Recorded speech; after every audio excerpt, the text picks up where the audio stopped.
Hello everyone, welcome to Tech Sharmit. आज के इस सेशन में हम कोबोल से रिलेटेड एक और टॉपिक कवर करेंगे, जिसमें हम देखेंगे कि किस तरह से हम इफ एल्स स्टेटमेंट को और बेटर वे में लिख सकते हैं। ठीक है, इफ एल्स से रिलेटेड नहीं है, बट आप ये कह सकते हो कि एक तरह का इफ एल्स का ऑल्टरनेटिव है जो उससे बेटर कॉम्प्लेक्सिटी रिटेन करने में हेल्प करता है। ठीक है, अब जब भी आप किसी न्यू कोड को लिखते हैं स्क्रैच से, तो वहाँ पे हमेशा यही रिकमेंड रहता है कि अगर आप बहुत सारी कंडीशन पे कोई डिसीजन ले रहे हैं, तो उस केस में आप इफ एल्स की जगह पे इवेल्युएट एक्सप्रेशन का यूज़ करें। क्या होता है इवेल्युएट, कैसे इसको यूज़ करते हैं, ये सारा हम इसी सेशन में डिस्कस कर लेंगे। एक एग्जांपल देखेंगे जहाँ पे मैंने इवेल्युएट के थ्रू कुछ कंडीशंस बिल्ड की हुई है और उसको हम यूज़ कर रहे हैं। तो सेशन स्टार्ट करने से पहले आपको पता होना चाहिए कि इवेल्युएट हम क्यों यूज़ कर रहे हैं। तो आपसे अगर कोई भी इंटरव्यू में भी पूछता तो आप बोल सकते हो कि इफ़ एल्स से बेटर जो रहता है लॉजिक वाइज वो रहता है इवेल्युएट, क्योंकि वहाँ पे कंडीशंस हैं, हम वहाँ पे भी मल्टीपल कंडीशंस चेक कर सकते हैं और बहुत ही लेस टाइम पे, है ना। अदरवाइज क्या होता है, इफ एल्स इस तरह से आपको लिखना पड़ेगा काफ़ी टाइम, एलिफ और जो भी आप कंडीशन बिल्ड करते हो, राइट। तो अब उसका एक बेटर अप्रोच हम देख रहे हैं जिसमें हम एवेल्युएट एक्सप्रेशन का यूज़ करने वाले हैं। तो उसके लिए मैंने प्रोग्राम ऑलरेडी क्रिएट किया हुआ है, अपन इसको जस्ट वॉक थ्रू करेंगे और समझेंगे इसके अंदर क्या लिखा हुआ है एक एक करके। ठीक है, तो मेनली हम यही देखने वाले हैं कि कैसे हम इवेल्युएट को यूज़ करते हैं। तो एक एग्जांपल देखेंगे, उसका पूरा वॉक थ्रू करके मैं आपको एक एक चीज़ एक्सप्लेन करने वाला हूँ। तो इसको स्टार्ट करने के लिए यहाँ पे मैं ऑप्शन 2 ले रहा हूँ, इसको एडिट मोड में ओपन करने के लिए। अब यहाँ से हम पूरे प्रोग्राम को समझेंगे। ठीक है, तो सबसे पहले बात करेंगे आइडेंटिफिकेशन डिवीजन की, कि आइडेंटिफिकेशन डिवीजन क्या होता है, हम इसको क्यों यूज़ करते हैं। देखो, आइडेंटिफिकेशन डिवीजन क्या होता है, ये बस आपको प्रोग्राम की आइडेंटिटी डिटेल्स प्रोवाइड करता है। ठीक है, इसको सिंपल टर्म्स में समझो। जब भी आपको प्रोग्राम की आइडेंटिटी कोई पता करनी है, तो आप उसके आइडेंटिफिकेशन डिवीजन को देखोगे और वहाँ पे आपको उसकी इन्फॉर्मेशन मिल जाएगी। जैसे यहाँ पे आपको दिख रहा है प्रोग्राम आईडी में क्या रिप्रेजेंट हो रहा है, प्रोग्राम का नेम जो है टेस्ट पीजीएम। ठीक है, फिर हमारे पास है ऑथर, ऑथर में नेम आ गया, ऑथर का नेम, किसने प्रोग्राम राइट किया है वो हमें मिल गया। ठीक है, उसी तरह से आप जो भी प्रोग्राम से रिलेटेड इन्फॉर्मेशन, आइडेंटिटी इन्फॉर्मेशन होती है वो इसमें ही रखते हो। तो इस ब्लॉक को हम बोलते हैं आइडेंटिफिकेशन डिवीजन ब्लॉक। अब मैं ये अज्यूम कर रहा हूँ कि आप लोगों ने बेसिक ऑलरेडी कवर किया हुआ है, जहाँ पे हमने डिस्कस किया था कि यहाँ पे ब्लैंक क्यों रखा हुआ है, कौन से डिवीजन होते हैं, कैसे कोड लिखते हैं, क्या पोजीशनिंग होती है, क्या फिक्स होती है, क्या पोजीशन, ये सब हम ऑलरेडी डिस्कस कर चुके हैं स्टार्टिंग वाले सेशन में, है ना। तो अभी के लिए जस्ट हम फोकस कर रहे हैं इवेल्युएट कंडीशन पे। तो यहाँ पे हमने देखो कुछ कमेंट लाइन ऐड की हुई है 5 to 7 तक। ये इफ कंडीशन हमने पहले पढ़ा था, तो अभी इसको चेंज करेंगे और इवेल्युएट कंडीशन कर देते हैं इसको, इवेल्युएट इवेल्युएट स्टेटमेंट। ठीक है, इस तरह से आप कर सकते हैं इवेल्युएट स्टेटमेंट। तो आज का हमारा टॉपिक क्या हो गया, वो हो गया इवेल्युएट स्टेटमेंट इन कोबोल। तो इसको इसको हम यूज़ करते हैं मेनली अपने इंट्रोडक्शन पार्ट के लिए। इस कमेंट लाइन को अपन इसीलिए यूज़ करेंगे कि जब भी अपने को कोई भी इंट्रोडक्शन लिखना हो। तो यहाँ पे मैं फिर से एक बार लिख देता हूँ इसको, स्टेटमेंट। ठीक है, तो ये हो गया अपना कमेंट लाइन। अब हम आगे मूव करते हैं और देखते हैं आगे क्या लिखा हुआ है। तो सबसे पहले हमने यहाँ पे स्टार्ट किया डेटा डिवीजन। डेटा डिवीजन के अंदर हमने वर्किंग स्टोरेज सेक्शन रखा है, जिसके अंदर हमने एक वेरिएबल डिक्लेयर किया है। वेरिएबल का मैं पार्ट एक बार फिर से बता देता हूँ कि हमारे पास यहाँ पे 5 पार्ट होते हैं। ठीक है, आप देख सकते हो, level number, data name, pick और 9 of 3 वैल्यू 2। अब इसको एक एक करके समझते हैं। लेवल नंबर तो देखो वो डेटा हायरार्की को रिप्रेजेंट करता है। अब यहाँ पे आता है डेटा नेम।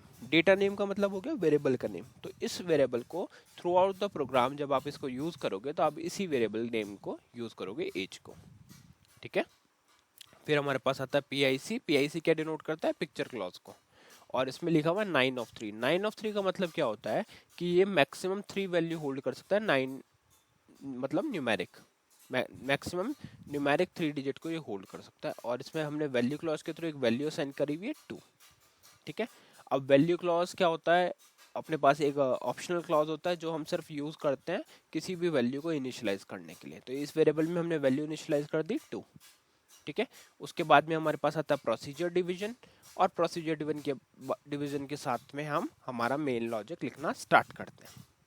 ओके, ठीक है, अब स्टार्ट करते हैं कि इवेल्युएट हम कैसे यूज करते हैं। तो सिंटेक्स बहुत ही सिंपल है। इवन आप लोगों ने अब तक देखा होगा कोबोल में जो भी सिंटेक्स थे बहुत सिंपल थे, क्योंकि वो जैसा कोबोल की क्वालिटी बताते हैं कि ये एक इंग्लिश लैंग्वेज की तरह है ना। आप देख सकते हो लिखे हुए के स्टेटमेंट से ही आपको पता चल जाएगा कि हाँ क्या होने वाला है। तो सिंटेक्स वाइज मैं कहूँगा कोबोल बहुत ही बेटर लैंग्वेज है। आप बस रीड करके पता कर सकते हो कि वहाँ पे क्या एक्चुअल में परफॉर्म हो रहा है। तो वैसे ही यहाँ देखोगे evaluate true when age is equal to 2। तो अब इसको आपको रीड करके ही पता चल रहा है कि देखो, जब हमें एज इक्वल टू मिले तो इवेल्युएट कर दो ट्रू को, और जो भी उसमें लिखा है वो प्रिंट कर दो। ठीक है, तो सिंटेक्स कैसे रहेगा, आपको लिखना evaluate true when age equal to, और यहाँ पे डिस्प्ले में मैसेज डाल दिया एज इज 2। ठीक है, उसी तरह से सेकंड पे जाएगा when age is less than 5, age is less than 5, तो ये मैसेज प्रिंट हो जाएगा। और व्हेन अदर, ये हो गया हमारा अदर कंडीशन। अब आप इसको इफ एल्स से एलिफ से रिलेट कर सकते हो। देखो इफ में क्या होता था, हम पहले कंडीशन चेक करते, फिर एलिफ में दूसरी, फिर उसके बाद एलिफ और होता था तीसरी, और लास्ट में हम यूज करते थे एल्स, जिसमें जो भी कंडीशन फॉल्स होने के बाद में, सारी कंडीशन फॉल्स होने के बाद एल्स वाला ब्लॉक एग्जीक्यूट होता था।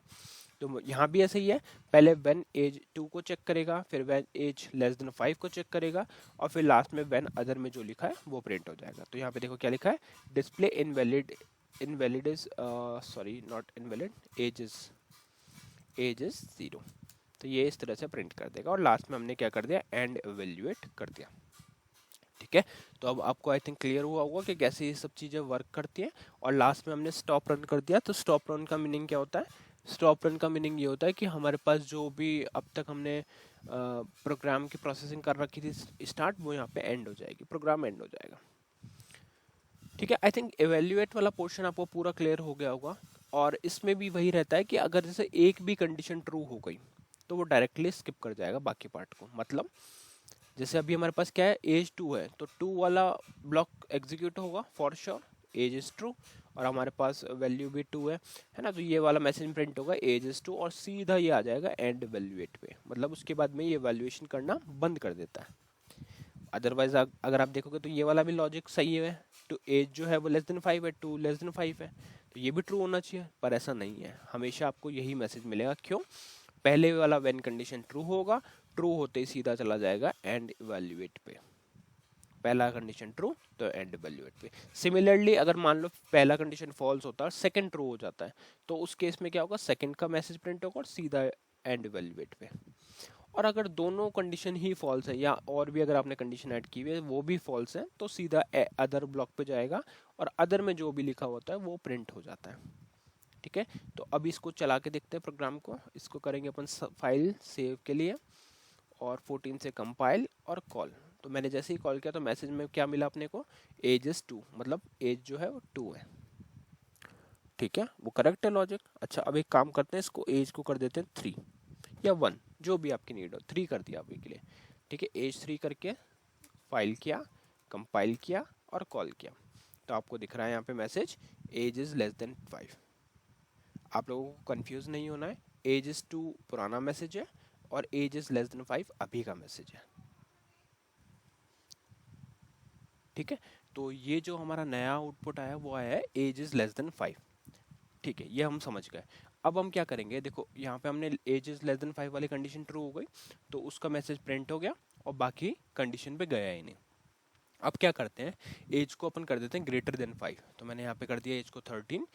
अब इस केस में क्या होगा, जैसे ही हम प्रोग्राम को रन करेंगे तो हमारा अदर ब्लॉक रन होना चाहिए, बाकी दोनों कंडीशन तो फॉल्स है, ना तो एज 2 है ना एज है लेस देन 5। आप लोग कंडीशन को अभी वैसे मत देखना कि ये लॉजिकल सही है या नहीं, हो सकता है आपका माइंड सेट कुछ और, इस टाइम पे आप लोग इसको जैसे ऐसे देख रहे हो कि यहाँ पे एज और भी कंडीशंस बन सकती है। मैंने जस्ट आपको एक सैंपल के अकॉर्डिंग बना के ये प्रोग्राम दिखाया है, जस्ट अपन कंडीशंस देख रहे हैं कि कैसे एक्चुअल में रन करता है, बाकी तो प्रोजेक्ट पे डिपेंड करेगा सब कुछ। ठीक है, तो अभी अपन करते हैं इसको कंपाइल और कॉल। जैसे ही आपने कॉल किया तो देखो यहाँ पे मैसेज क्या आ गया, एज इज 0। अब मैंने वही बोला था कि एज 0 तो नहीं है, बट फिर भी अदर में क्या प्रिंट कर रहा है, एज इज 0, एज तो 13 है, तो वैसे लॉजिकली ये चीज़ गलत है। बट आप यहाँ सिर्फ इतना प्रिंट करके देख लो, अगर आपको कन्फ्यूजन हो रहा है तो एज इज एज। ठीक है, बस एज यहाँ पे प्रिंट करके देख लिया। तो इन शॉर्ट मैं आपको बस इतना बताना चाह रहा हूँ कि कैसे इवेल्युएट एक्सप्रेशन रन होता है ना। तो पहली कंडीशन अगर ट्रू होगी तो पहले का आउटपुट आएगा, दूसरी ट्रू है तो दूसरे का आउटपुट आएगा, अदरवाइज वो सीधा अदर ब्लॉक में जो भी जो भी कोड लिखा हुआ है वो आपका एग्जीक्यूट कर देगा।